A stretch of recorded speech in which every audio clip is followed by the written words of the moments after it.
السلام علیکم ورحمۃ اللہ وبرکاتہ۔ آج انشاءاللہ العزیز ہم جوامع الکلم کی حدیث نمبر 14 اور حدیث نمبر 15 یاد کریں گے۔ اعوذ باللہ من الشیطان الرجیم، بسم اللہ الرحمن الرحیم۔ ان من احبکم الی احسنکم اخلاقا۔ حدیث مبارکہ کا ترجمہ یہ ہے، تم میں سے وہ شخص میرے نزدیک زیادہ محبوب ہے جو زیادہ خلیق ہو۔ یعنی کہ نبی کریم صلی اللہ علیہ وسلم نہ تو فحش گو تھے، نہ برا کام کرنے والے تھے، اور نہ تو آپ صلی اللہ علیہ وسلم عمداً اور تکلف کے طور پر ہی ایسا کرنے والے تھے، بلکہ آپ بلند پایا اخلاق کے حامل تھے۔ نیز آپ صلی اللہ علیہ وسلم نے بتلایا ہے کہ مومنوں میں سب سے بہتر وہ شخص ہے جس کے اخلاق سب سے اچھے ہیں، کیونکہ حسن خلق اچھائیوں کو اختیار کرنے اور برائیوں کو ترک کرنے کی ترغیب دیتا ہے۔ اس حدیث کے کچھ فوائد ہیں۔ ان میں پہلا فائدہ یہ ہے، مومن کو چاہیے کہ وہ بری بات اور برے کام سے دور رہیں۔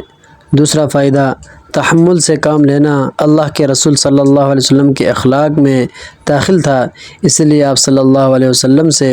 صرف اچھا کام اور اچھی گفتگو ہی صادر ہوتی تھی۔ تیسرا فائدہ،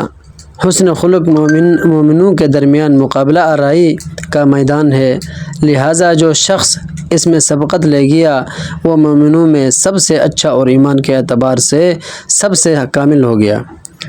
حدیث نمبر 15 ہے، الدنیا سجن المؤمن و جنت الکافر۔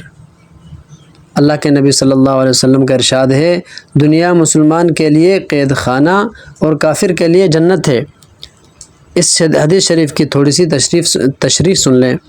قید خانہ کا مطلب یہ ہے کہ جس طرح کوئی شخص قید خانہ میں بند ہو تو وہاں قید و بند کی صعوبتیں برداشت کرتا ہے اور طرح طرح کی مشقتیں جھیلتا ہے، اسی طرح مومن کے لیے یہ دنیا بھی گویا ایک قید خانہ ہے جہاں اس کو محنت و مشقت اور مصائب و تکالیف کا سامنا کرنا پڑتا ہے، منکرات اور منہیات، ممنوع اور خلاف شرع امور سے اپنے آپ کو بچانا پڑتا ہے، نفس کی آزادی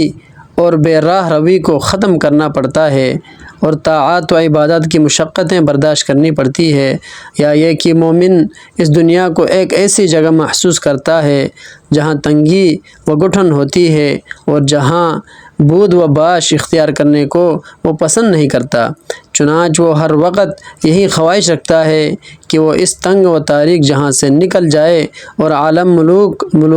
ملکوت کی وسعتوں کو اپنی جو لانگا بنائے، اور دنیا کافر کے لیے جنت ہے کا مطلب یہ ہے کہ کافر چونکہ اپنا مقصد زندگی دنیا کا حصول سمجھتا ہے، اس لیے وہ اپنی تمام تر سعی و کوشش اور اپنی تمام تر جد و جہد دنیا کی نعمتوں اور آسائشوں کو حاصل کرنے میں صرف کرتا ہے، اور پھر وہ دنیا کی لذات شہوات میں اس طرح مشغول و منہمک ہو جاتا ہے کہ اس کے لیے یہ دنیا ایک عشرت کدہ بن جاتی ہے جہاں سے نکلنا اس کو گوارا نہیں ہوتا۔